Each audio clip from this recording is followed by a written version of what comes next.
ನಮಸ್ಕಾರ. ಮುಖ್ಯಾಂಶಗಳು. ಪಾಟ್ನಾದಲ್ಲಿ ಎನ್ಡಿಎ ಮೈತ್ರಿಕೂಟ ಸಂಕಲ್ಪ ರ್ಯಾಲಿಯಲ್ಲಿ ಪ್ರಧಾನಿ ನರೇಂದ್ರ ಮೋದಿ ಭಾಗಿ, ಕಾರ್ಯಕರ್ತರನ್ನು ಉದ್ದೇಶಿಸಿ ಭಾಷಣ. ಜಮ್ಮು ಕಾಶ್ಮೀರದ ಹಂದ್ವಾರ ಬಳಿ ಗುಂಡಿನ ಚಕಮಕಿಯಲ್ಲಿ ಇಬ್ಬರು ಭಯೋತ್ಪಾದಕರು ಹತ್ಯೆ, ಪಾಕಿಸ್ತಾನದಿಂದ ಮತ್ತೆ ಕದನ ವಿರಾಮ ಉಲ್ಲಂಘನೆ. ಲೋಕಸಭೆ ಚುನಾವಣೆ ಹಿನ್ನೆಲೆ ರಾಷ್ಟ್ರೀಯ ನಾಯಕರೊಂದಿಗೆ ಚರ್ಚಿಸಿ ಅಭ್ಯರ್ಥಿಗಳ ಆಯ್ಕೆ ಅಂತಿಮ, ಬಿಎಸ್ ಯಡಿಯೂರಪ್ಪ.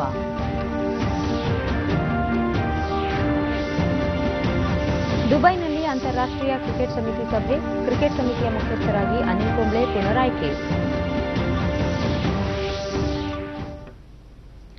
ವಾರ್ತೆಗಳ ವಿವರ. ಪ್ರಧಾನಿ ನರೇಂದ್ರ ಮೋದಿ ಅವರು ಪಾಟ್ನಾದ ಐತಿಹಾಸಿಕ ಗಾಂಧಿ ಮೈದಾನದಲ್ಲಿ ನಡೆಯುತ್ತಿರುವ ಎನ್ಡಿಎ ಮೈತ್ರಿಕೂಟದ ಸಂಕಲ್ಪ ರ್ಯಾಲಿಯಲ್ಲಿ ಪಾಲ್ಗೊಂಡಿದ್ದಾರೆ. ಸಮಾವೇಶದಲ್ಲಿ ಜೆಡಿಯು ರಾಷ್ಟ್ರೀಯ ಅಧ್ಯಕ್ಷರೂ ಆಗಿರುವ ಬಿಹಾರ ಮುಖ್ಯಮಂತ್ರಿ ನಿತೀಶ್ ಕುಮಾರ್, ಲೋಕ ಜನಶಕ್ತಿ ಪಕ್ಷದ ಮುಖ್ಯಸ್ಥ ಕೇಂದ್ರ ಸಚಿವ ರಾಮ್ವಿಲಾಸ್ ಪಾಸ್ವಾನ್, ಕೇಂದ್ರ ಸಚಿವ ರವಿಶಂಕರ್ ಪ್ರಸಾದ್ ಸೇರಿದಂತೆ ಹಲವು ಗಣ್ಯರು ಭಾಗವಹಿಸಿದ್ದಾರೆ. ಸಮಾವೇಶ ಉದ್ದೇಶಿಸಿ ಮಾತನಾಡಿದ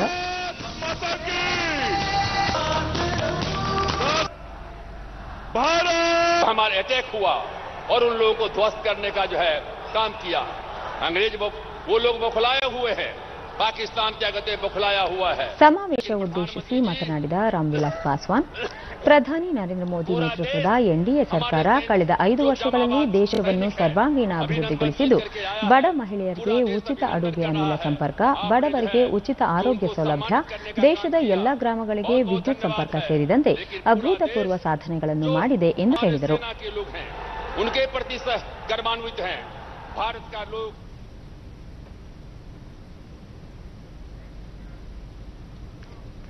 ನಂತರ ಪ್ರಧಾನಿ ಮೋದಿ ಉತ್ತರ ಪ್ರದೇಶದ ಅಮೇಥಿಯ ಕೌಹಾರ್ನಲ್ಲಿ 538 ಕೋಟಿ ರೂಪಾಯಿ ವೆಚ್ಚದಲ್ಲಿ ನಿರ್ಮಿಸಿರುವ Indo Russia Rifles Private Limited ಸಂಸ್ಥೆಯನ್ನು ಲೋಕಾರ್ಪಣೆಗೊಳಿಸಿ ಹಲವು ಅಭಿವೃದ್ಧಿ ಯೋಜನೆಗಳಿಗೆ ಚಾಲನೆ ನೀಡಲಿದ್ದಾರೆ. ಜಮ್ಮು ಕಾಶ್ಮೀರದ ಗಡಿಯಲ್ಲಿ ಪಾಕಿಸ್ತಾನ ಪದೇ ಪದೇ ಕದನ ವಿರಾಮ ಉಲ್ಲಂಘಿಸಿ ಗುಂಡಿನ ದಾಳಿ ನಡೆಸುತ್ತಿದ್ದು, ಇಂದು ಕೂಡ ರಜೌರಿ ಜಿಲ್ಲೆಯಲ್ಲಿ ಗಡಿಯಲ್ಲಿ ಪಾಕಿಸ್ತಾನ ಪಡೆಗಳು ಅಪ್ರಚೋದಿತ ಶೆಲ್ ದಾಳಿ ನಡೆಸಿದ್ದು, ಭಾರತೀಯ ಪಡೆಗಳು ತಕ್ಕ ಉತ್ತರ ನೀಡಿವೆ. ಬೆಳಗಿನ ಜಾವ ನೌಶರ್ ವಲಯದಲ್ಲಿ ಸಹ ಪಾಕ್ ಪಡೆಗಳು ಅಪ್ರಚೋದಿತ ದಾಳಿ ನಡೆಸಿದ್ದು, ಭಾರತೀಯ ಸೇನೆ ತಕ್ಕ ಪ್ರತ್ಯುತ್ತರ ನೀಡುವ ಮೂಲಕ ಹಿಮ್ಮೆಟ್ಟಿಸಿವೆ. ಗಡಿ ಭಾಗದ ನಿವಾಸಿಗಳ ಸುರಕ್ಷತೆಗೆ ಸರ್ಕಾರ ಹೆಚ್ಚಿನ ಆದ್ಯತೆ ನೀಡಿದ್ದು, ಜಮ್ಮು ಕಾಶ್ಮೀರ ಗಡಿಯಲ್ಲಿ ಹೆಚ್ಚುವರಿ ಬಂಕ್ಗಳ ನಿರ್ಮಾಣಕ್ಕೆ ಮುಂದಾಗಿದೆ. ರಜೌರಿ ಮತ್ತು ಪೂಂಚ್ ಜಿಲ್ಲೆಗಳಲ್ಲಿ 200 ಹಾಗೂ ಇತರೆ ಗಡಿ ಜಿಲ್ಲೆಗಳಲ್ಲಿ 200 ಬಂಕ್ಗಳನ್ನು ನಿರ್ಮಿಸಲು ಸರ್ಕಾರ ಕ್ರಮ ಕೈಗೊಂಡಿದೆ. ಈ ನಡುವೆ ಹಂದಾರ್ದ್ವಾರದ ಬಾಬಾಗುಂದ್ನಲ್ಲಿ ಭದ್ರತಾ ಪಡೆಗಳು ಹಾಗೂ ಭಯೋತ್ಪಾದಕರ ನಡುವೆ ನಡೆದ ಗುಂಡಿನ ಚಕಮಕಿಯಲ್ಲಿ ಇಬ್ಬರು ಭಯೋತ್ಪಾದಕರನ್ನು ಹತ್ಯೆ ಮಾಡಲಾಗಿದೆ. ಕಳೆದ ಶುಕ್ರವಾರದಿಂದ ನಡೆಯುತ್ತಿರುವ ಗುಂಡಿನ ಚಕಮಕಿಯಲ್ಲಿ 3 ಸಿಆರ್ಪಿಎಫ್ ಯೋಧರು ಹಾಗೂ 2 ಜಮ್ಮು ಕಾಶ್ಮೀರ ಪೊಲೀಸರು ಹುತಾತ್ಮರಾಗಿದ್ದಾರೆ. ಸ್ಥಳದಲ್ಲಿ ಕಾರ್ಯಾಚರಣೆ ಇನ್ನೂ ಮುಂದುವರೆದಿದೆ. ಜಮ್ಮು ಕಾಶ್ಮೀರ ಕುರಿತಂತೆ ಭಾರತದ ನಿಲುವು ಅತ್ಯಂತ ನಿಖರ ಹಾಗೂ ಎಲ್ಲರಿಗೂ ತಿಳಿದಿರುವಂತಹ ವಿಷಯ ಎಂದು ವಿದೇಶಾಂಗ ಸಚಿವಾಲಯ ತಿಳಿಸಿದೆ.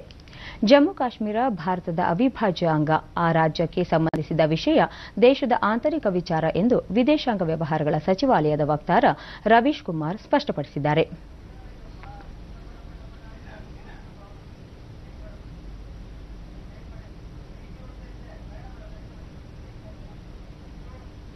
ಅಬುದಾಬಿಯಲ್ಲಿ ನಡೆದ ಇಸ್ಲಾಮಿಕ್ ದೇಶಗಳ ಸಹಕಾರ ಸಂಘಟನೆ ಒಐಸಿಯಲ್ಲಿ ಭಾರತ ಭಾಗಿಯಾದ ಬಗ್ಗೆ ಹಾಗೂ ಜಮ್ಮು ಕಾಶ್ಮೀರ ಕುರಿತಂತೆ ಸಭೆ ಕೈಗೊಂಡ ನಿರ್ಣಯ ಕುರಿತ ಪ್ರಶ್ನೆಗೆ ವಕ್ತಾರರು ಈ ಸ್ಪಷ್ಟನೆ ನೀಡಿದ್ದಾರೆ.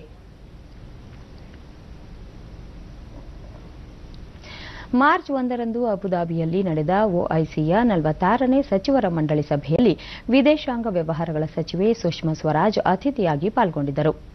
50ನೇ ವಾರ್ಷಿಕೋತ್ಸವದ ಮೊದಲ ಸಭೆಯಲ್ಲಿ ಪಾಲ್ಗೊಳ್ಳಲು ಅವಕಾಶ ಕಲ್ಪಿಸಿದ ಐತಿಹಾಸಿಕ ಸದ್ಭಾವನೆಯನ್ನು ಭಾರತ ಪ್ರಶಂಸಿಸಿದೆ ಎಂದು ತಿಳಿಸಿದ್ದಾರೆ. ಸ್ಮಾರ್ಟ್ ಇಂಡಿಯಾ ಹ್ಯಾಕಥಾನ್ ಸಾಫ್ಟ್ವೇರ್ 2019ನೇ ಸಾಲಿನ ಸಮಾರೋಪ ಸಮಾರಂಭ ಉದ್ದೇಶಿಸಿ ಪ್ರಧಾನಿ ನರೇಂದ್ರ ಮೋದಿ ಅವರು ವಿಡಿಯೋ ಕಾನ್ಫರೆನ್ಸ್ ಮೂಲಕ ಮಾತನಾಡಿದರು. ग्लोबल इनोवेशन इंडेक्स के मामले में आज हम 57वें स्थान पर है, जबकि 2014 में 2014ರಲ್ಲಿ ಭಾರತ ಜಾಗತಿಕ ನಾವೀನ್ಯತೆ ಸೂಚ್ಯಂಕದಲ್ಲಿ 81 ಸ್ಥಾನ ಗಳಿಸಿತ್ತು. ಆದರೆ ಇಂದು ಭಾರತ 57ನೇ ಸ್ಥಾನಕ್ಕೇರಿದೆ. ಕಳೆದ 4 ವರ್ಷಗಳ ಅವಧಿಯಲ್ಲಿ ಜಾಗತಿಕ ನಾವೀನ್ಯತೆ ಸೂಚ್ಯಂಕದಲ್ಲಿ ಭಾರತ 24 ಕ್ರಮಾಂಕಗಳಷ್ಟು ಮೇಲೇರಿದೆ. ಮುಂದಿನ ದಿನಗಳಲ್ಲಿ ಅಗ್ರ ಕ್ರಮಾಂಕದೊಳಗೆ ಸ್ಥಾನ ಪಡೆಯುವ ಗುರಿ ಹೊಂದಲಾಗಿದೆ ಎಂದರು. ದೇಶಾದ್ಯಂತ 15,000 ಸ್ಟಾರ್ಟ್ಅಪ್ಗಳನ್ನು ಆರಂಭಿಸಲಾಗಿದೆ ಎಂದು ಪ್ರಧಾನಿ ತಿಳಿಸಿದರು. ರಷ್ಯಾ ದೇಶದ ರಕ್ಷಣಾ ಸಚಿವ ಶರ್ಗೋ ಶೌಗ್ ಅವರು ಭಾರತದ ರಕ್ಷಣಾ ಸಚಿವೆ ನಿರ್ಮಲಾ ಸೀತಾರಾಮನ್ ಅವರೊಂದಿಗೆ ದೂರವಾಣಿಯಲ್ಲಿ ಪುಲ್ವಾಮಾ ಭಯೋತ್ಪಾದಕ ದಾಳಿ ಸೇರಿ ದೇಶದ ಇತ್ತೀಚಿನ ಬೆಳವಣಿಗೆಗಳ ಕುರಿತು ಚರ್ಚಿಸಿದರು. ಭಾರತ ರಷ್ಯಾ ನಡುವಿನ ಸೇನಾ ಸಹಕಾರ ಸಹಭಾಗಿತ್ವದ ಬಗ್ಗೆ ಚರ್ಚಿಸಿದರಲ್ಲದೆ ಪುಲ್ವಾಮಾ ಭಯೋತ್ಪಾದಕರ ದಾಳಿಯನ್ನು ರಷ್ಯಾ ರಕ್ಷಣಾ ಸಚಿವರು ಖಂಡಿಸಿದರು ಎಂದು ಸೇನಾ ಮೂಲಗಳು ತಿಳಿಸಿವೆ. ಬೆಂಗಳೂರಿನ ದಾಸರಹಳ್ಳಿ ವಿಧಾನಸಭಾ ಕ್ಷೇತ್ರದ ಶಾಸಕರ ಕಚೇರಿಯನ್ನು ಮುಖ್ಯಮಂತ್ರಿ ಎಚ್.ಡಿ. ಕುಮಾರಸ್ವಾಮಿ ನಿನ್ನೆ ಉದ್ಘಾಟಿಸಿದರು.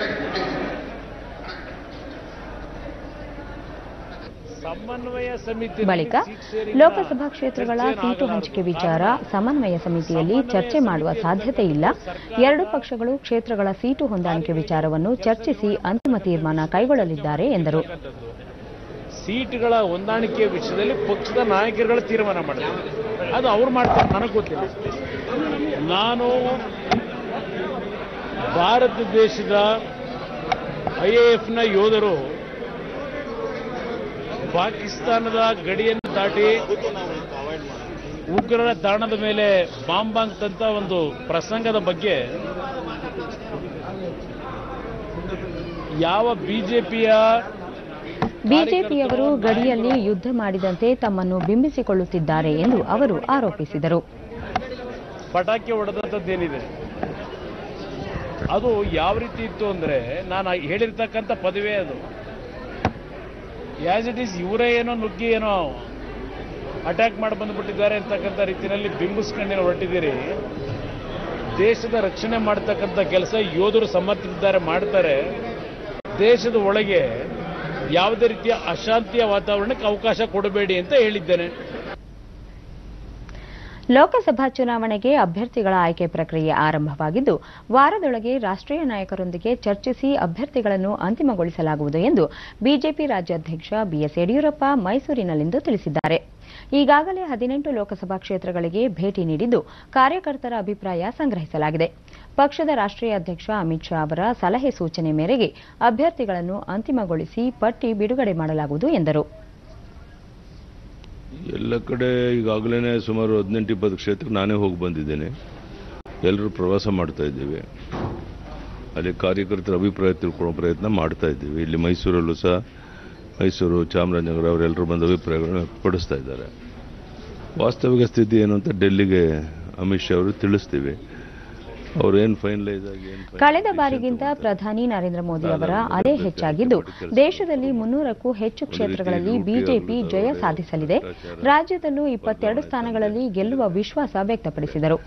ರಾಜ್ಯದಲ್ಲಿ ಮೈತ್ರಿ ಸರ್ಕಾರದ ಅವಧಿಯಲ್ಲಿ ಆರ್ಟಿಒ ಸೇರಿದಂತೆ ವಿವಿಧ ಇಲಾಖೆಗಳಲ್ಲಿ ಭ್ರಷ್ಟಾಚಾರ ಹೆಚ್ಚಾಗಿದೆ. ಸಾಲ ಮನ್ನಾ ವಿಚಾರದಲ್ಲಿ ಮೈತ್ರಿ ಸರ್ಕಾರ ಯಾವುದೇ ಸ್ಪಷ್ಟ ನಿರ್ಧಾರ ಕೈಗೊಂಡಿಲ್ಲ ಎಂದು ಆರೋಪಿಸಿದರು. ಜಾಹೀರಾತು ಕೊಡುವಂತಹದ್ದು ಇದು ನಾವೆಂದೂ ಕರ್ನಾಟಕ ರಾಜ್ಯ ಇತಿಹಾಸದಲ್ಲಿ ಕಂಡಿರಲಿಲ್ಲ. ಆ ಕೆಲಸ ನೋಡಿ, ಸರ್ಕಾರ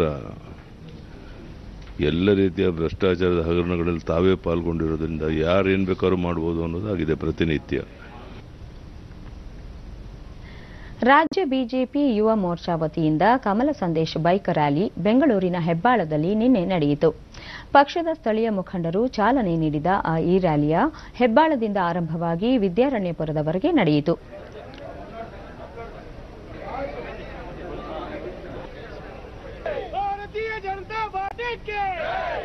ರ್ಯಾಲಿಯಲ್ಲಿ ನೂರಾರು ಮಂದಿ ಪಕ್ಷದ ಬಾವುಟ ಹಿಡಿದು ಬೈಕ್ಗಳ ಮೂಲಕ ತೆರಳುತ್ತಾ ಮತ್ತೊಮ್ಮೆ ಮೋದಿ, ಭಾರತ್ ಮಾತಾ ಕಿ ಜೈ ಎಂಬ ಘೋಷಣೆ ಮೊಳಗಿಸಿದರು. ವಿಜಯನಗರ ಸಾಮ್ರಾಜ್ಯದ ಗತ ವೈಭವವನ್ನು ಪ್ರತಿಬಿಂಬಿಸುವ ಐತಿಹಾಸಿಕ ಪ್ರಸಿದ್ಧ ಹಂಪಿ ಉತ್ಸವ ನಿನ್ನೆ ಅದ್ದೂರಿಯಾಗಿ ಆರಂಭಗೊಂಡಿತು. 2 ದಿನಗಳ ಹಂಪಿ ಉತ್ಸವಕ್ಕೆ ಜಿಲ್ಲಾ ಉಸ್ತುವಾರಿ ಸಚಿವ ಡಿಕೆ ಶಿವಕುಮಾರ್ ಭುವನೇಶ್ವರಿ ಮೂರ್ತಿಗೆ ಪುಷ್ಪಾರ್ಚನೆ ಮಾಡುವ ಮೂಲಕ ಕಾರ್ಯಕ್ರಮಕ್ಕೆ ಚಾಲನೆ ನೀಡಿದರು.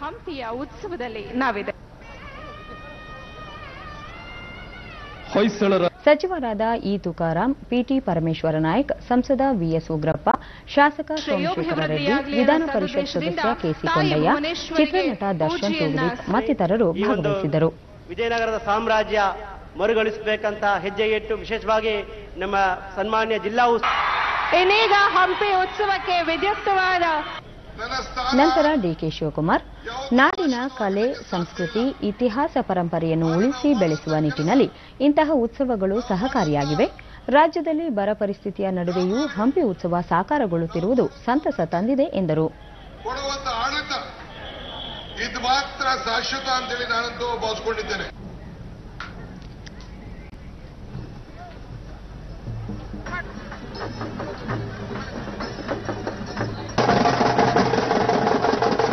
ಕಾರ್ಯಕ್ರಮಕ್ಕೂ ಮುನ್ನ ಹಂಪಿಯ ಶ್ರೀ ವಿರೂಪಾಕ್ಷೇಶ್ವರ ದೇವಾಲಯದಿಂದ ವಿವಿಧ ಕಲಾ ತಂಡಗಳ ಶೋಭಾಯಾತ್ರೆ ನಡೆಯಿತು.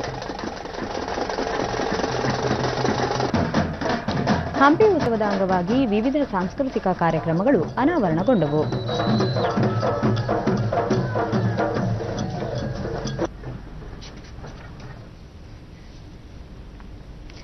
ಚಾಮರಾಜನಗರ ಜಿಲ್ಲೆ ಯಳಂದೂರು ತಾಲೂಕಿನ ಬಿಳಿಗಿರಿ ರಂಗನಬೆಟ್ಟದಲ್ಲಿ ಸಮಾಜ ಕಲ್ಯಾಣ ಇಲಾಖೆ ವತಿಯಿಂದ ನಿರ್ಮಿಸಲಾಗಿರುವ ನೂತನ ಮೊರಾರ್ಜಿ ವಸತಿ ಶಾಲೆಯನ್ನು ಸಮಾಜ ಕಲ್ಯಾಣ ಸಚಿವ ಪ್ರಿಯಾಂಕ್ ಖರ್ಗೆ ನಿನ್ನೆ ಉದ್ಘಾಟಿಸಿದರು.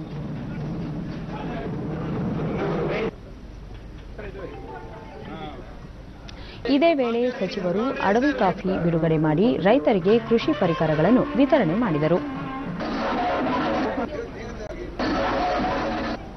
ಕಲ್ಯಾಣ ಅಂದ್ರೆ ನಾವು ಹಿಂದುಳಿದವರಿಗೆ ಬಳಿಕ ಸಮಾಜದಲ್ಲಿ ಹಿಂದುಳಿದವರಿಗೆ ತುಳಿತಕ್ಕೊಳಗಾದವರಿಗೆ ಆರ್ಥಿಕ ಸ್ಥಿರತೆ ನೀಡುವುದೇ ನಿಜವಾದ ಕಲ್ಯಾಣ.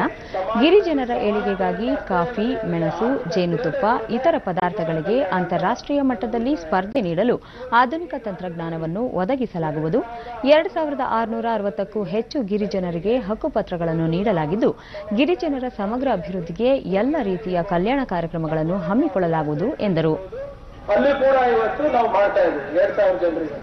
ಇಲ್ಲಿ ಬಿಆರ್ ನಲ್ಲಿ ನಾವು 660 ಜನರಿಗೆ ಪ್ರಾಯೋಗಿಕವಾಗಿ ಮಾಡಿ ಇವತ್ತು 15 ಕೋಟಿ ವೆಚ್ಚದಲ್ಲಿ ಇವತ್ತು ನಾವು ಅವರಿಗೆ ತರಬೇತಿ ಕಾಫಿ ಬೋರ್ಡ್ ಮುಖಾಂತರವನ್ನ ನಾವು ಕೊಡ್ತಾ ಇದ್ದೀವಿ.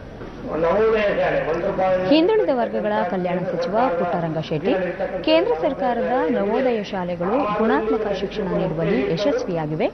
ಅದೇ ಮಾದರಿಯಲ್ಲಿ ರಾಜ್ಯ ಸರ್ಕಾರ ಗುಣಮಟ್ಟದ ಶಿಕ್ಷಣ ನೀಡಲು ಒತ್ತು ನೀಡಲಿದೆ ಎಂದು ತಿಳಿಸಿದರು. ಬಿಗಿಯಾಗಿದೆ, ನಮ್ಮಲ್ಲಿ ಸ್ವಲ್ಪ ಬಿಗಿಯಿಲ್ಲ. ಕಳೆದ ವರ್ಷ ಸುಮಾರು 27,800. ಸಂಸದ ಆರ್ ಧ್ರುವ ನಾರಾಯಣ್, ಪ್ರಸಕ್ತ ಸಾಲಿನ ಬಜೆಟ್ನಲ್ಲಿ ಪರಿಶಿಷ್ಟ ಜಾತಿ ಪಂಗಡಗಳ ಅಭಿವೃದ್ಧಿಗೆ 30,000 ಕೋಟಿ ರೂಪಾಯಿ ಅನುದಾನ ಬಿಡುಗಡೆ ಮಾಡಲಾಗಿದೆ. ಮೂಲ ನಿವಾಸಿಗಳ ಪಟ್ಟಿಗೆ ಸೋಲಿಗ ಜನಾಂಗವನ್ನು ಸೇರಿಸಲು ರಾಜ್ಯದಿಂದ ಈಗಾಗಲೇ ಕೇಂದ್ರ ಸರ್ಕಾರಕ್ಕೆ ಶಿಫಾರಸು ಮಾಡಲಾಗಿದೆ ಎಂದು ತಿಳಿಸಿದರು. ಇಷ್ಟೊಂದು ಅನುದಾನವನ್ನು ಬಿಡುಗಡೆ ಮಾಡಿಲ್ಲ. ಐಎಂಎ ಪ್ರಕಾಶನ ಹಾಗೂ ಉರ್ದು ಪತ್ರಿಕೆಯೊಂದರ ಸಹಯೋಗದಲ್ಲಿ ಬೆಂಗಳೂರಿನ ಅರಮನೆ ಮೈದಾನದಲ್ಲಿ ನಿನ್ನೆ ಅಖಿಲ ಭಾರತ ಉರ್ದು ಕವಿ ಸಮ್ಮೇಳನ ಏರ್ಪಡಿಸಲಾಗಿತ್ತು.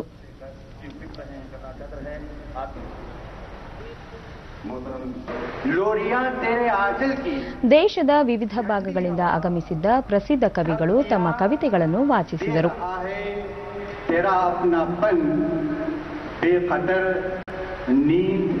ऐसी कहाँ आएगी,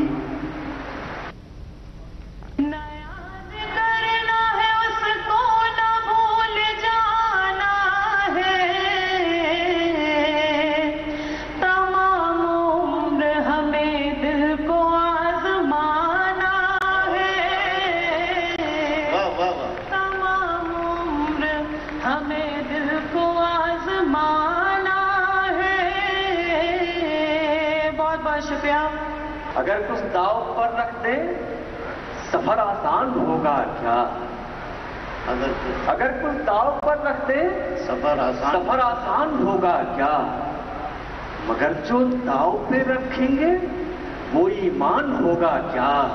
बहुत शुक्रिया। मुझको हंसने के लिए दोस्त मैसर है बहुत, काश रोने के लिए भी कोई शाना मिलता। और ये शेर खास तौर से कि मैं तो जो कुछ भी था जितना भी था। ಸಮ್ಮೇಳನದಲ್ಲಿ ಶಾಸಕ ಆರ್ ರೋಷನ್ ಬೇಗ್, ಸಂಚಾಲಕ ಆರ್ ರೋಮನ್ ಬೇಗ್ ಸೇರಿದಂತೆ ಮತ್ತಿತರರು ಭಾಗವಹಿಸಿದ್ದರು.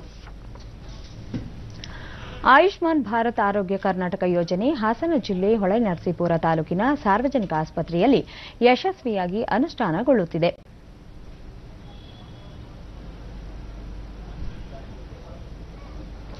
ಯೋಜನೆಯ ಲಾಭವನ್ನು ಫಲಾನುಭವಿಗಳು ಪಡೆಯುತ್ತಿದ್ದು ಆಸ್ಪತ್ರೆಯಲ್ಲಿ ಯೋಜನೆಯಡಿ ಉಚಿತ ಆರೋಗ್ಯ ಸೇವೆ ದೊರಕಿಸಲಾಗುತ್ತಿದೆ.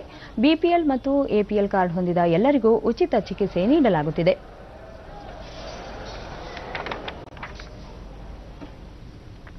ಆಯುಷ್ಮಾನ್ ಭಾರತ್ ಆರೋಗ್ಯ ಕಾರ್ಡ್ ಕೊಟ್ಟು ಡಿಡಿ ನ್ಯೂಸ್ನೊಂದಿಗೆ ಫಲಾನುಭವಿ ಸಿಂಧುಶ್ರೀ, ಕೇಂದ್ರ ಸರ್ಕಾರ ಆಯುಷ್ಮಾನ್ ಭಾರತ್ ಯೋಜನೆಯನ್ನು ಜಾರಿಗೆ ತಂದು ತಮ್ಮಂತಹ ಬಡ ಜನರಿಗೆ ಅನುಕೂಲ ಮಾಡಿದೆ ಎಂದರು. ತಾಲೂಕು ವೈದ್ಯಾಧಿಕಾರಿ ಡಾ ಶಾಂಭವಿ, ಆಯುಷ್ಮಾನ್ ಭಾರತ್ ಆರೋಗ್ಯ ಕರ್ನಾಟಕ ಯೋಜನೆಯಡಿ ಪ್ರತಿನಿತ್ಯ 30ಕ್ಕೂ ಹೆಚ್ಚು ಮಂದಿ ಸಂಬಂಧಪಟ್ಟ ದಾಖಲೆಗಳನ್ನು ನೀಡಿ ಯೋಜನೆಯ ಪ್ರಯೋಜನ ಪಡೆಯುತ್ತಿದ್ದಾರೆ ಎಂದು ತಿಳಿಸಿದರು. ಪ್ರತಿ ವರ್ಷಕ್ಕೆ ಅವರ ಕುಟುಂಬ ವರ್ಗದವರಿಗೆ 5 ಲಕ್ಷ.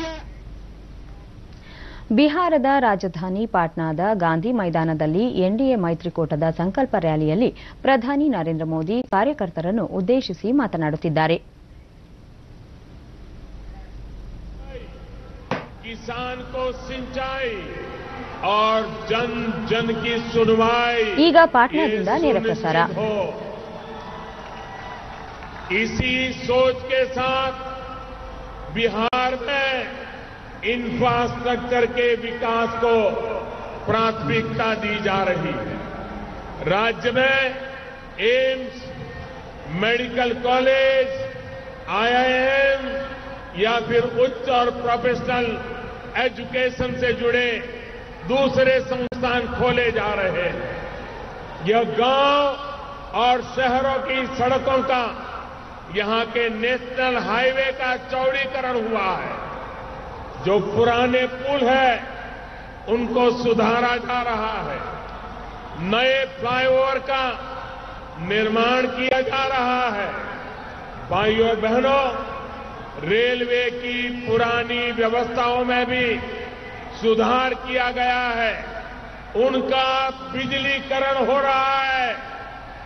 पटना रेलवे जंक्शन को नए रंग रूप में आप सभी देख ही रहे हैं. सड़क और रेल के साथ साथ हवाई यात्रा को भी सुगम और सस्ता बनाया जा रहा है. पटना एयरपोर्ट को 1200 करोड़ रुपए से अधिक की लागत से विस्तार दिया जा रहा है. आधुनिकीकरण किया जा रहा है. साथ में इसको उड़ान योजना से भी जोड़ा गया है. इतना ही नहीं, अब तो गंगा जी के माध्यम से बिहार को, यहां के उद्यमियों को देश के समुद्री इलाकों से जोड़ने का काम भी चल रहा है. इससे बिहार को लाभ मिलना शुरू हो चुका है. भाइयों और बहनों, परिवहन के साथ साथ बिजली और ऊर्जा से जुड़े दूसरे इंफ्रास्ट्रक्चर पर भी विशेष ध्यान दिया जा रहा है. गांव-गांव तक बिजली पहुंचाने का अभियान जो हमारी एनडीए सरकार ने चलाया है, उसका लाभ पूरे बिहार को मिल रहा है. सौभाग्य योजना के तहत हर गरीब के घर मुफ्त बिजली कनेक्शन देने का हम सफल हुए हैं और मैं नीतीश जी को बधाई देता हूं. आज बिहार के हर घर में बिजली पहुंचाने का संकल्प पूरा कर रहे हैं. इसी तरह ಕರ್ನಾಟಕ ಕಾರ್ಯನಿರತ ಪತ್ರಕರ್ತರ ಸಂಘದ ವತಿಯಿಂದ ಮೈಸೂರು ಜಿಲ್ಲೆ ನಂಜನಗೂಡು ತಾಲೂಕಿನ ಸುತ್ತೂರಿನಲ್ಲಿ 34ನೇ ರಾಜ್ಯ ಪತ್ರಕರ್ತರ ಸಮ್ಮೇಳನ ಸಮಾರೋಪ ನಡೆಯಿತು. ವಿಧಾನಸಭೆಯ ವಿರೋಧ ಪಕ್ಷದ ನಾಯಕ ಬಿಎಸ್ ಯಡಿಯೂರಪ್ಪ ಹಾಗೂ ಮಾಜಿ ಮುಖ್ಯಮಂತ್ರಿ ಸಿದ್ದರಾಮಯ್ಯ, ಸುತ್ತೂರು ಮಠದ ಶಿವರಾತ್ರಿ ದೇಶಿಕೇಂದ್ರ ಸ್ವಾಮೀಜಿ, ರಾಜ್ಯದ ವಿವಿಧ ಜಿಲ್ಲೆಗಳಲ್ಲಿ ಸೇವೆ ಸಲ್ಲಿಸಿದ ಹಿರಿಯ ಪತ್ರಕರ್ತರನ್ನು ಸನ್ಮಾನಿಸಿದರು.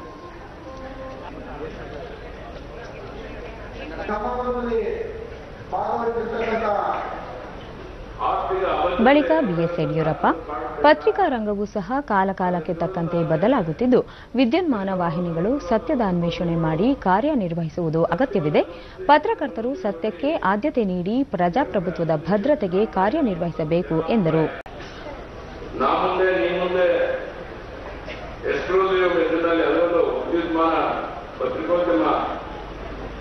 ಸತ್ಯದ ಅನ್ವೇಷಣೆಯಲ್ಲಿ ವಿಫಲ ಆಗ್ತಾ ಇದೆ ಅನ್ನುವಂಥದ್ದು ಕೆಲವರ ಭಾವನೆ.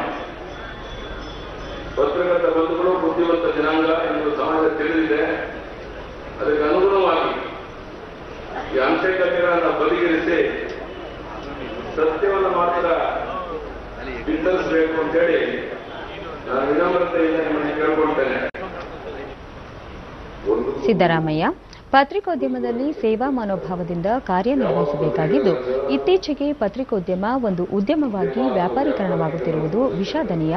ಸಮಾಜದ ಬದಲಾವಣೆಯ ಜೊತೆಗೆ ಭಾಷಾ ಜ್ಞಾನಕ್ಕೂ ಮಾಧ್ಯಮಗಳು ಹೆಚ್ಚು ಒತ್ತು ನೀಡಬೇಕು ಎಂದರು. ನಾನು ಯಾಕೆ ಈ ಮಾತು ಹೇಳ್ತಾ ಇದ್ದೀವಿ ಅಂದರೆ, ಯಾವುದೇ ಕಾರಣಕ್ಕೆ ಇದು ಉದ್ಯಮ ಆಗಬಾರದು. ನನಗೆ ಗೊತ್ತಿದೆ, ನೀವು ಪತ್ರಿಕೆಗಳ ಮುಖ್ಯ ಬೆಲೆ ಇದೆಯಲ್ಲ, ₹3, ₹4, ₹5 ಅಂತ ಮಾತಾಡೋದು. ಅಷ್ಟಕ್ಕೆ ಒಂದು ಪತ್ರಿಕೆ ಪ್ರಿಂಟ್ ಮಾಡ್ಕೊಳಕ್ಕಾಗಲ್ಲ. ಅದರ 4 ಪಟ್ಟು 5 ಪಟ್ಟು ಅದರ ಬೆಲೆ ಆಗ್ತದೆ.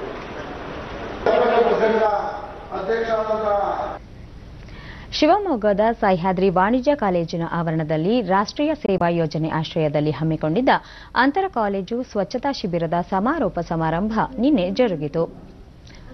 ಈ ವೇಳೆ ವಿದ್ಯಾರ್ಥಿಗಳಿಗೆ ಸ್ವಚ್ಛತೆ ಕುರಿತು ಪ್ರತಿಜ್ಞಾವಿಧಿ ಬೋಧಿಸಲಾಯಿತು. ಕಾರ್ಯಕ್ರಮದಲ್ಲಿ ವಿವಿಧ ಸ್ಪರ್ಧೆಗಳಲ್ಲಿ ಗೆದ್ದ ವಿದ್ಯಾರ್ಥಿಗಳಿಗೆ ಬಹುಮಾನ ನೀಡಿ ಗೌರವಿಸಲಾಯಿತು. ಕುವೆಂಪು ವಿಶ್ವವಿದ್ಯಾಲಯದ ಕುಲಪತಿ ಪ್ರೊಫೆಸರ್ ಜೋಗನ್ ಶಂಕರ್, ಸಹ್ಯಾದ್ರಿ ಕಾಲೇಜಿನ ವಿದ್ಯಾರ್ಥಿಗಳು ನಗರದ ಮುಖ್ಯ ಬೀದಿಗಳಲ್ಲಿ ಸ್ವಚ್ಛತಾ ಜಾಥಾ ಹಮ್ಮಿಕೊಳ್ಳುವ ಮೂಲಕ ಜನರಲ್ಲಿ ಸ್ವಚ್ಛತೆ ಕುರಿತು ಜಾಗೃತಿ ಮೂಡಿಸಿರುವುದು ಸಂತಸದ ವಿಚಾರ ಎಂದರು. ತುಂಬಾ ಒಳ್ಳೆ ಪಬ್ಲಿಸಿಟಿ ನಮ್ಮ ವಿದ್ಯಾರ್ಥಿಗಳಿಗೆ, ನಮ್ಮ ವಾಲಂಟಿಯರ್ಸ್ ಬಹಳ ಯಶಸ್ವಿಯಾದ ಈ ಕಾರ್ಯಕ್ರಮ ಅಂತ ಆಯ್ತು. ಇದರಲ್ಲಿ ಜಾಥಾದಲ್ಲಿ ನಮ್ಮ ಜನಪ್ರಿಯ ಜಿಲ್ಲಾಧಿಕಾರಿಗಳಾದ ಶ್ರೀ ದಯಾನಂದ ಬೇಟಿ ಬಚಾವ್ ಬೇಟಿ ಪಡಾವ್ ಇವು 3 ಮಹತ್ವದ ವಿಷಯಗಳು. ಈ ವಿಷಯಗಳನ್ನ ಜನಸಾಮಾನ್ಯರಿಗೂ ತಲುಪುವ ಹಾಗೆ ಈ ಕಾರ್ಯಕ್ರಮವನ್ನು ರೂಪಿಸಿದಿರಿ. ಇದಕ್ಕಾಗಿ ವಿಶ್ವವಿದ್ಯಾಲಯದಲ್ಲರಿಗೂ ಅಭಿನಂದನೆ. ಹೆಚ್ಚು ಸ್ವಚ್ಛತೆ ಶಿಬಿರ. ಡಿಡಿ ನ್ಯೂಸ್ನೊಂದಿಗೆ ವಿದ್ಯಾರ್ಥಿನಿ ಮೇಘನಾ, ಶಿಬಿರ ವ್ಯಕ್ತಿತ್ವ ವಿಕಸನಕ್ಕೆ ಉತ್ತಮ ವೇದಿಕೆಯಾಗಿತ್ತು. ಸ್ವಚ್ಛತೆ ಕುರಿತು ಹಲವರಲ್ಲಿ ಜಾಗೃತಿ ಮೂಡಿಸಲು ಪ್ರಯತ್ನಿಸುತ್ತಿರುವುದು ಸಂತಸ ತಂದಿದೆ ಎಂದು ತಿಳಿಸಿದರು. ಶಿಬಿರ ಆಗಿರುವುದು ಎಲ್ಲಾ ರೀತಿಯಲ್ಲೂ ಆಗಿತ್ತು. ಅಂದ್ರೆ ಸ್ವಚ್ಛತಾ ಶಿಬಿರ ಅಂದ್ರೆ ಮೈಂಡಲ್ಲಿ ನಾವು ಏನ್ ಹಿಡ್ಕೋತೀವಿ ಅಂದ್ರೆ, ಇಲ್ಲಿ ನಮಗೆ ಕಲಿಸ್ತಾರೆ ಸ್ವಚ್ಛತೆ ಅಂದ್ರೆ ನಾವು ಸ್ವಚ್ಛತೆ ಮಾಡಿದ್ರೆ ಮುಂದೆ ನಾವು ನಮ್ಮನ್ನ ನೋಡಿ ಇನ್ನೊಬ್ರು ಮಾಡ್ತಾರೆ ಅನ್ನೋ ರೀತಿಯಲ್ಲಿ ಅದನ್ನ ಇಲ್ಲಿ ಹೇಳ್ಕೊಟ್ಟಿದ್ದಾರೆ. ತುಂಬಾ ಖುಷಿ ಆಯ್ತು ಇಲ್ಲಿ ಅಟೆಂಡ್ ಮಾಡಿದ್ದಕ್ಕೆ. 7 ದಿನಗಳ ಈ ಶಿಬಿರದಲ್ಲಿ ಮಾತರ್ವ ವಿದ್ಯಾರ್ಥಿನಿ ಸಿಂಚನಾ, 7 ದಿನಗಳ ಈ ಶಿಬಿರದಲ್ಲಿ ಸ್ವಚ್ಛತೆಯ ಪ್ರಾಮುಖ್ಯತೆಯನ್ನು ಅರಿಯಲು ಸಹಕಾರಿಯಾಯಿತು. ಶ್ರಮದಾನ ಹಾಗೂ ಹಸುವಿನ ಮಹತ್ವದ ಕುರಿತು ಅಧ್ಯಯನ ನಡೆಸಲು ಸಾಧ್ಯವಾಯಿತು ಎಂದರು. ಒಂದು ಒಳ್ಳೆಯ ವೇದಿಕೆ ಆಗಿತ್ತು. ಇದರಿಂದ ನಾವು ಹಲವಾರು ವಿಷಯ ಅಂದ್ರೆ ವೇದಿಕೆ ನಿರ್ವಹಣೆ ಆಗಿರ್ಬೋದು, ಶ್ರಮದಾನ, ಹಸುವಿನ ಮಹತ್ವ ಇದ್ರ ಬಗ್ಗೆ ಎಲ್ಲ ತಿಳ್ಕೊಂಡ್ವಿ. ಹೆಣ್ಣು ಮಕ್ಕಳ ಆರ್ಥಿಕ ಸದೃಢತೆ ಹಾಗೂ ಶೈಕ್ಷಣಿಕ ನೆರವಿಗಾಗಿ ಕೇಂದ್ರ ಸರ್ಕಾರ ಜಾರಿಗೆ ತಂದಿರುವ ಸುಕನ್ಯಾ ಸಮೃದ್ಧಿ ಯೋಜನೆಯನ್ನು ಕೊಪ್ಪಳ ಜಿಲ್ಲೆ ಕಾಮನೂರು ಗ್ರಾಮ ಸಮರ್ಥವಾಗಿ ಬಳಸಿಕೊಂಡಿದ್ದು ಸುಕನ್ಯಾ ಸಮೃದ್ಧಿ ಗ್ರಾಮವಾಗಿ ಹೊರಹೊಮ್ಮಿದೆ. ಈ ಕುರಿತು ಒಂದು ವರದಿ. ಬಿಸಿಲ ನಾಡು, ಜೈನ ಬಸದಿಗಳ ಬೀಡು ಎಂದು ಕರೆಯಲ್ಪಡುವ ಕೊಪ್ಪಳ ಜಿಲ್ಲೆ ಕಾಮನೂರು ಗ್ರಾಮ ಹಲವು ವಿಶೇಷತೆಗಳಿಂದ ಗುರುತಿಸಿಕೊಂಡಿದ್ದು, ಇದೀಗ ಕೇಂದ್ರ ಸರ್ಕಾರದ ಸುಕನ್ಯಾ ಸಮೃದ್ಧಿ ಯೋಜನೆಯನ್ನು ಯಶಸ್ವಿಯಾಗಿ ಅನುಷ್ಠಾನಕ್ಕೆ ತರುವ ಮೂಲಕ ಇತರ ಗ್ರಾಮಗಳಿಗೆ ಆದರ್ಶವಾಗಿದೆ. ಕಳೆದ ಹಲವು ವರ್ಷಗಳಿಂದ ಮದ್ಯಪಾನ, ಬಯಲು ಬಹಿರ್ದೆಸೆ ಮುಕ್ತ ಗ್ರಾಮ ಎಂಬ ಹೆಗ್ಗಳಿಕೆಗೆ ಪಾತ್ರವಾಗಿದ್ದ ಕಾಮನೂರು ಇದೀಗ ಸುಕನ್ಯಾ ಸಮೃದ್ಧಿ ಗ್ರಾಮವಾಗಿ ಹೊರಹೊಮ್ಮಿದೆ. ಹೆಣ್ಣು ಮಕ್ಕಳ ಸಬಲೀಕರಣ ಉದ್ದೇಶದಿಂದ ಪ್ರಧಾನಿ ನರೇಂದ್ರ ಮೋದಿ ಸರ್ಕಾರ 10 ವರ್ಷದೊಳಗಿನ ಹೆಣ್ಣು ಮಕ್ಕಳಿಗೆ ಸುಕನ್ಯಾ ಸಮೃದ್ಧಿ ಯೋಜನೆ ಜಾರಿಗೊಳಿಸಿದೆ. ಯೋಜನೆಯಡಿ ಹೆಣ್ಣು ಮಕ್ಕಳ ಪೋಷಕರು ಪ್ರತಿ ತಿಂಗಳು ಅಥವಾ ವಾರ್ಷಿಕವಾಗಿ ಮಕ್ಕಳ ಹೆಸರಿನಲ್ಲಿ ಬ್ಯಾಂಕ್ ಅಥವಾ ಅಂಚೆ ಕಚೇರಿಯಲ್ಲಿ ಹಣ ತುಂಬಬೇಕು. 14 ವರ್ಷ ಹಣ ತುಂಬಿದ ಬಳಿಕ 21 ವರ್ಷ ತುಂಬಿದ ನಂತರ ಮರುಪಾವತಿ ಮಾಡಲಾಗುವುದು. ಕಾಮನೂರು ಗ್ರಾಮಸ್ಥರು ಬಹುತೇಕ ಹೆಣ್ಣು ಮಕ್ಕಳಿಗೆ ಸುಕನ್ಯಾ ಸಮೃದ್ಧಿ ಯೋಜನೆಯಡಿ ಠೇವಣಿ ಮಾಡಿಸಿ ಗಮನ ಸೆಳೆದಿದ್ದಾರೆ. ಜಿಲ್ಲಾ ಪಂಚಾಯಿತಿ ಸದಸ್ಯ ರಾಮಣ್ಣ, ಗ್ರಾಮ ಮದ್ಯಪಾನ, ಬಯಲು ಬಹಿರ್ದೆಸೆ ಮುಕ್ತವಾಗಿದ್ದು ಇದೀಗ ಸುಕನ್ಯಾ ಸಮೃದ್ಧಿ ಯೋಜನೆಯನ್ನು 100% ಬಳಸಿಕೊಂಡಿರುವುದು ಹೆಮ್ಮೆಯ ವಿಷಯ ಎಂದರು. ಗ್ರಾಮ ಕಾಮನೂರು ಗ್ರಾಮ ಅಂತ ಏನಿದೆ, ಇಲ್ಲಿ ಇವತ್ತು ಮದ್ಯಪಾನ ನಿಷೇಧ, ಗುಟಕ ನಿಷೇಧ, ಹೋಟೆಲ್ ನಿಷೇಧ, ಕೆಲವು ಮಲ ವಿಸರ್ಜನಾ ಮುಕ್ತ ಗ್ರಾಮನೂ ಕೂಡ ಹೌದು. ಅದರಲ್ಲಿ ಅದರ ಜೊತೆಗೆ ಇವತ್ತೇನು ಈಗಾಗಲೇ ಹೇಳಿದಂತೆಗೆ ಇವತ್ತು ಸಮೃದ್ಧಿ ಯೋಜನೆ ಕೂಡ ಅದು ಕೂಡ 100% ಯಶಸ್ವಿಯಾಗಿ ಅದು ಕೂಡ ಈ ಗ್ರಾಮ ಹೊರಹೊಮ್ಮಿದೆ. ಮಗುವಿನ ತಾಯಿ ಕವಿತಾ ಅಂಚೆ ಕಚೇರಿಯಲ್ಲಿ ಮಗಳ ಹೆಸರಲ್ಲಿ ಸುಕನ್ಯಾ ಸಮೃದ್ಧಿ ಯೋಜನೆಯಡಿ ಖಾತೆ ತೆರೆದು ಪ್ರತಿ ತಿಂಗಳು 250 ರೂಪಾಯಿ ತುಂಬಲು ತಿಳಿಸಿದ್ದಾರೆ. ಮುಂದೆ ಮಗುವಿನ ಶಿಕ್ಷಣ ಅಥವಾ ಮದುವೆಗೆ ನೆರವಾಗಲಿದೆ ಎಂದರು. ಫಸ್ಟ್ಗೆ 250 ರೂಪಾಯಿ ಕಟ್ಟಬೇಕಂತ, ಆಮೇಲೆ ಅವ್ರಿಗೆ 14 ವರ್ಷ ತನಕ ಕಟ್ಟಬೇಕಂತೆ, ಆಮೇಲೆ ಅವ್ರು ಹಾಕ್ತೀನಿ ಅಂತ ಹೇಳ್ತಾರೆ. ಅವ್ರಿಗೆ ಮುಂದೆ ಸ್ಕೂಲ್ಗೆ ಉಪಯೋಗ ಆಗ್ಬೋದು, ಮದುವೆಗೆ ಉಪಯೋಗ ಆಗ್ಬೋದು ಅಂತ ಹೇಳ್ತಾರೆ. 250 ರೂಪಾಯಿ ಕಟ್ಟಿದ್ದೇವೆ, ಒಂದು ವಾರ ಆಯ್ತು. ತುಂಬಾ ಸಂತೋಷ ಆಗುತ್ತೆ. ಕಾಮನೂರು ಸರ್ಕಾರಿ ಶಾಲೆಯ ಮುಖ್ಯೋಪಾಧ್ಯಾಯ ಮೈಲಾರಗೌಡ ಹೊಸಮನಿ ಗ್ರಾಮ ಜಿಲ್ಲೆಯಲ್ಲಿ ಹಲವು ವಿಶೇಷತೆಗಳಿಗೆ ಹೆಸರಾಗಿದ್ದು ಕೇಂದ್ರದ ಸುಕನ್ಯಾ ಸಮೃದ್ಧಿ ಯೋಜನೆಯನ್ನು ಬಳಸಿಕೊಂಡಿರುವುದು ಶ್ಲಾಘನೀಯ ಎಂದರು. ಈ ವರ್ಷ ನಮ್ಮ ಗ್ರಾಮ ಅಂಚೆ ಇಲಾಖೆಯಿಂದ ಸುಕನ್ಯಾ ಸಮೃದ್ಧ ಗ್ರಾಮ ಅಂತಕ್ಕಂಥ ಘೋಷಣೆ ಮಾಡಿರೋದು ಸಹಿತ ಅತ್ಯಂತ ನಮಗೆ ಸಂತೋಷ ತಂದಿರತಕ್ಕಂಥ ವಿಷಯ. ಈ ಗ್ರಾಮದಲ್ಲಿ 0 to 10 ವರ್ಷದ ಒಳಗಿನ ಒಟ್ಟಾರೆ 110 ಮಕ್ಕಳಲ್ಲಿ 106 ಮಕ್ಕಳು ಇವತ್ತು ಎಲ್ಲರೂ ಸಹಿತ ಸುಕನ್ಯಾ ಸಮೃದ್ಧ ಯೋಜನೆಗೆ ಒಳಪಟ್ಟಿರುವುದು ಒಂದು ಕೊಪ್ಪಳ ತಾಲೂಕಿಗೆ ಕೀರ್ತಿ ತಂದಂತಹ ವಿಷಯ.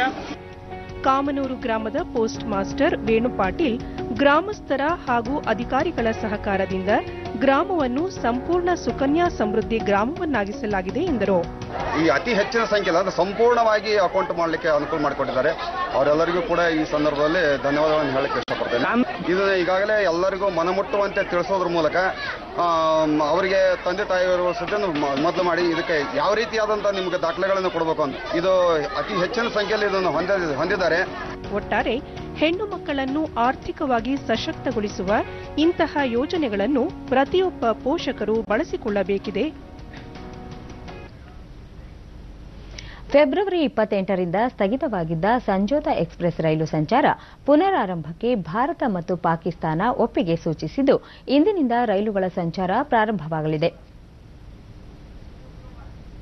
ವಿಂಗ್ ಕಮಾಂಡರ್ ಅಭಿನಂದನ್ ವರ್ತಮಾನ್ ಅವರನ್ನು ಪಾಕಿಸ್ತಾನ ಬಿಡುಗಡೆ ಮಾಡಿದ ನಂತರ ರೈಲು ಸಂಚಾರ ಪುನರಾರಂಭಗೊಳ್ಳಲಿದೆ ಎಂದು ತಿಳಿಸಲಾಗಿದೆ. ಇಂದು ಸಂಜೋತಾ ಎಕ್ಸ್‌ಪ್ರೆಸ್ ರೈಲು ಭಾರತದಿಂದ ಸಂಚಾರ ಆರಂಭಿಸಲಿದ್ದು ನಾಳೆ ಲಾಹೋರ್ನಿಂದ ರೈಲು ಸಂಚಾರ ಆರಂಭವಾಗಲಿದೆ.